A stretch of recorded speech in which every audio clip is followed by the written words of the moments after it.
Bonjour, bienvenue dans cette troisième partie, toujours de notre sujet, la Chine, l'Asie et les États-Unis. Alors un petit rappel des deux premières parts. On était en train d'analyser le sujet et de schématiser les relations entre les trois acteurs. Je parle de la Chine, je parle donc des États-Unis comme étant deux puissances étatiques et une ère spatiale. Il s'agit ici du continent asiatique. Alors, la première vidéo a été consacrée pour analyser les relations entre les États-Unis, entre la Chine et l'Asie. Deuxième, entre les États-Unis et l'Asie. Et cette fois-ci, on va consacrer cette vidéo à analyser les relations entre les États-Unis et la Chine. Alors, les relations entre les deux pays s'inscrivent dans le cadre donc des relations économiques entre partenariat et rivalité, des relations géopolitiques entre alliances et rivalité, et à l'échelle de l'Asie, on peut parler d'une Asie sinisée ou bien une Asie américanisée.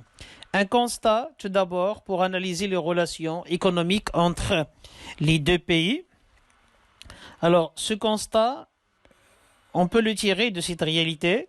Le PIB américain, 3,5 fois le PIB chinois en 2008, alors qu'en 2014, il n'est que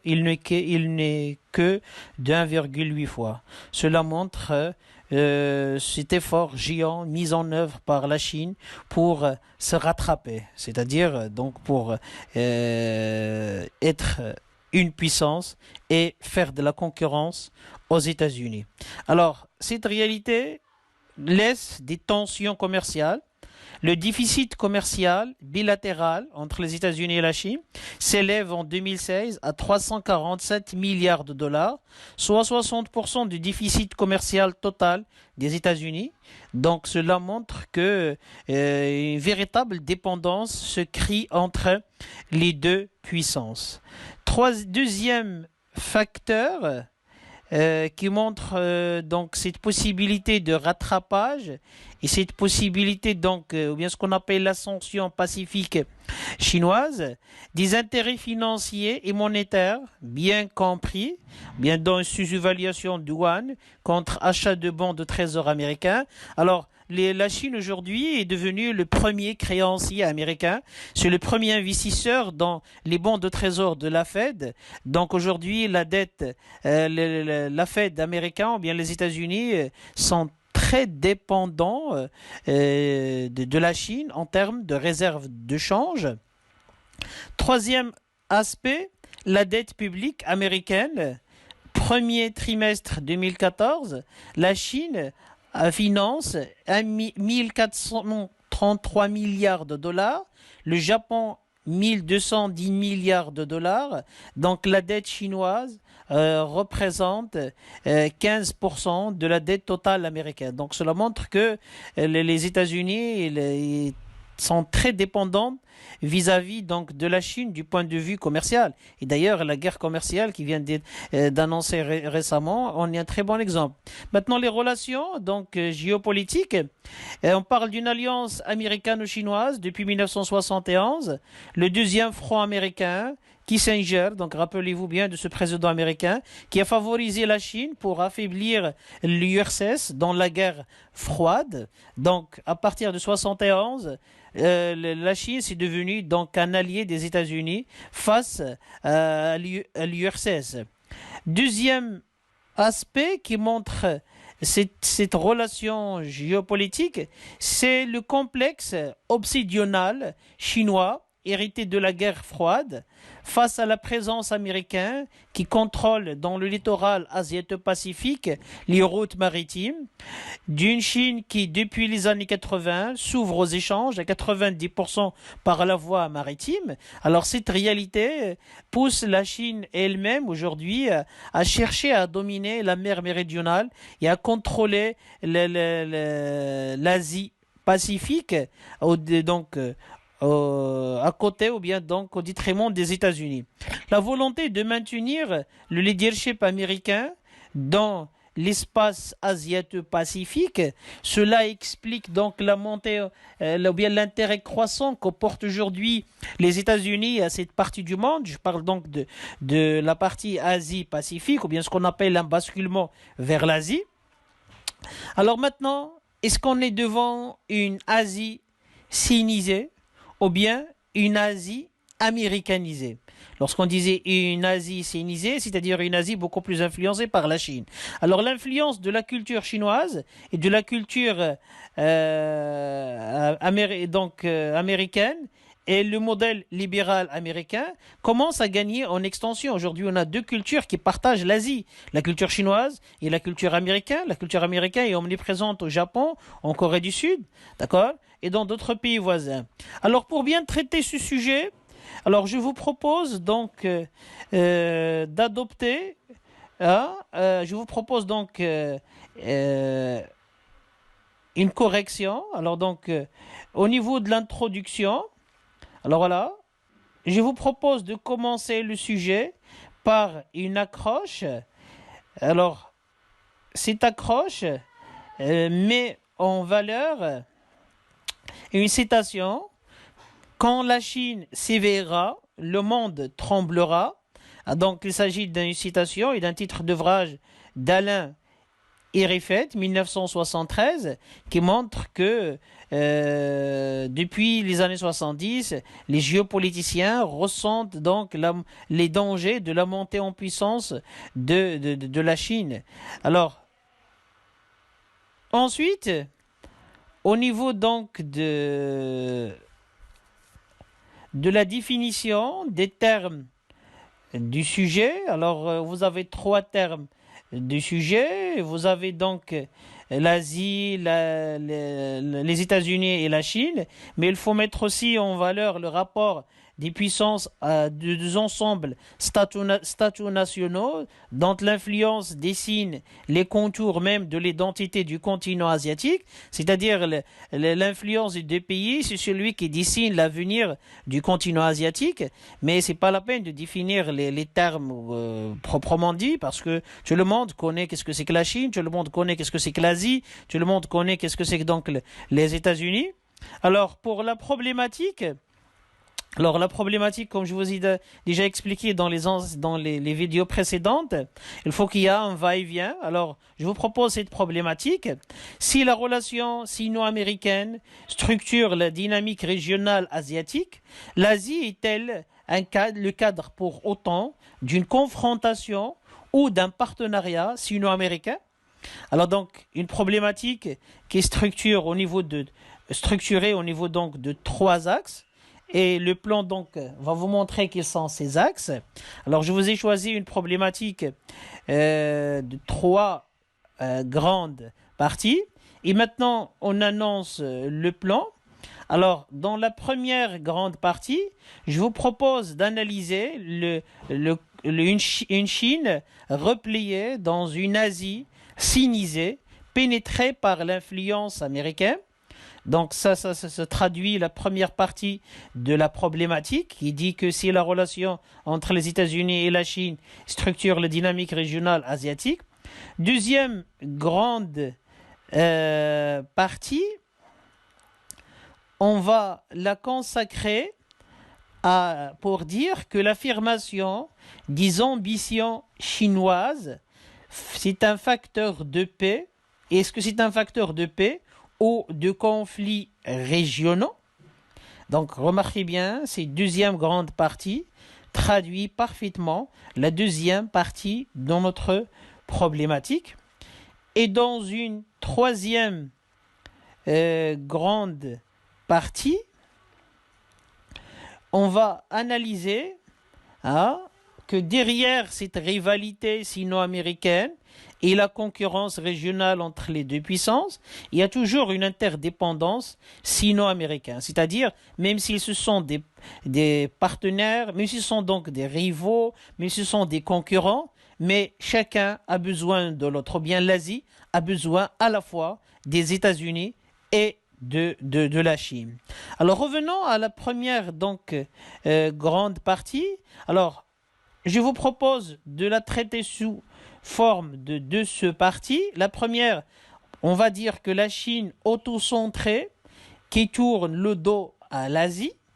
Donc la Chine, même s'il est fortement présent, bien il a sinisé l'Asie, mais quand même, il commence petit à petit maintenant à tourner le dos à l'Asie pour s'intéresser à d'autres espaces régionaux.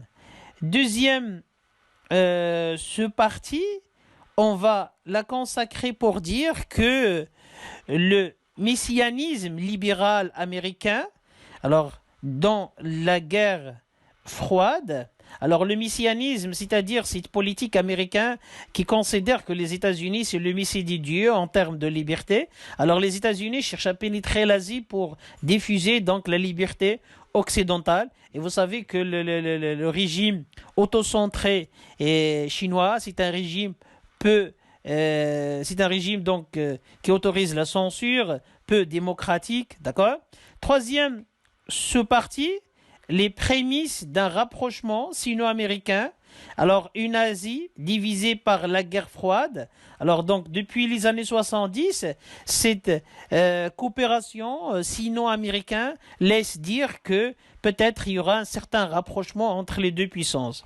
Maintenant, au niveau du deuxième grande partie, l'affirmation des ambitions chinoises, facteur de paix ou bien donc de rivalité en Asie, je vous propose donc de la traiter en suivant le schéma donc c'est après. Alors la première partie, je vais la consacrer à parler un petit peu de l'économie chinoise, qui est au service du projet d'influence, ou bien ce qu'on appelle un petit peu le soft power chinois. Alors, le rôle que joue la Chine grâce à son économie dans l'Asie. Vous savez que la Chine, c'est l'usine du monde.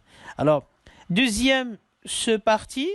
Alors, on va parler de cette stratégie chinoise qui cherche à gagner en extension et en influence sans combattre. Ce qu'on appelle donc gagner sans combattre, à l'image donc de Sun Tzu, ou bien de la citation de Sun Tzu, la Chine cherche petit à petit à gagner l'Asie sans se lancer dans une guerre directe avec les États-Unis ou bien dans une guerre meurtrière. Donc il privilège beaucoup plus son soft power que le hard power. Troisième ce parti, on va parler de la PAC Sinica, ou bien donc la paix chinoise, la PAC Sinica en Asie, la bienveillance chinoise, c'est-à-dire on va parler de cette vision de la paix que cherche la Chine à mettre en œuvre au niveau donc de l'Asie. Troisième grande partie, un petit rappel. Alors je vous ai dit, je l'ai choisi comme titre derrière la rivalité et la concurrence régionale. Il y a une interdépendance sino-américaine. Alors on va l'analyser en parlant dans la première partie, donc de la Chine de Xi Jinping 2012-2020, d'accord, qui s'efforce donc à des accomplissements en Asie.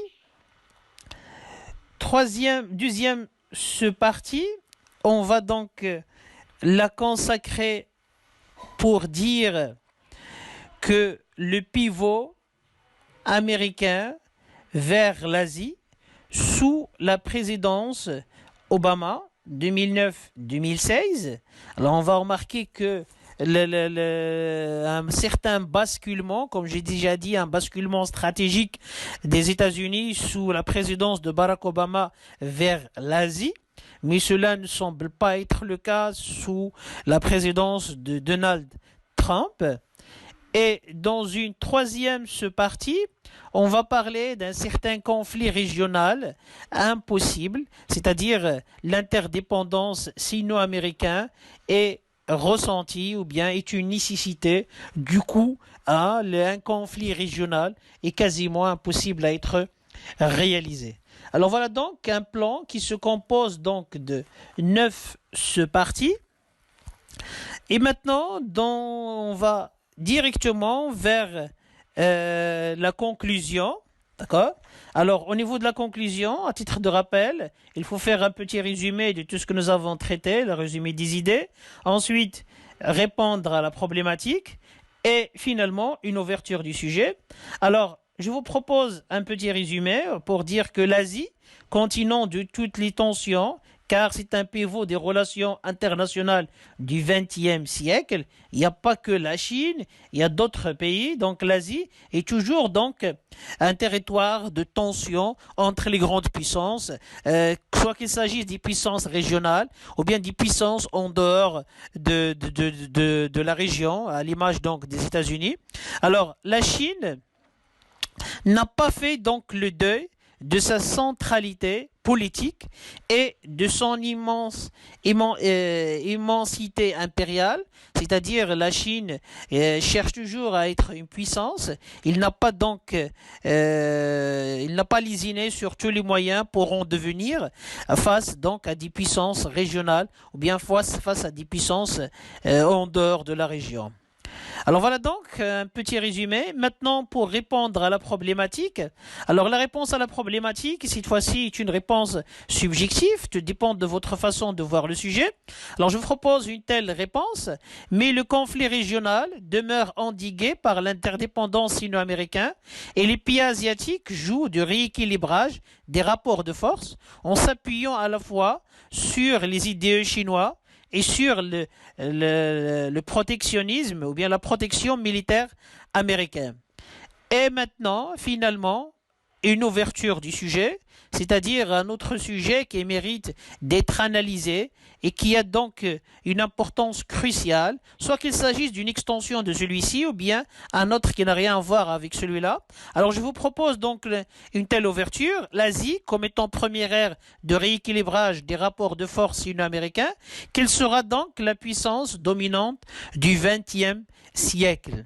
Sera-t-elle une puissance régionale, soit la Chine, ou bien l'Inde, ou bien la Russie, ou bien une puissance en dehors de la région? Je parle ici donc des États-Unis d'Amérique.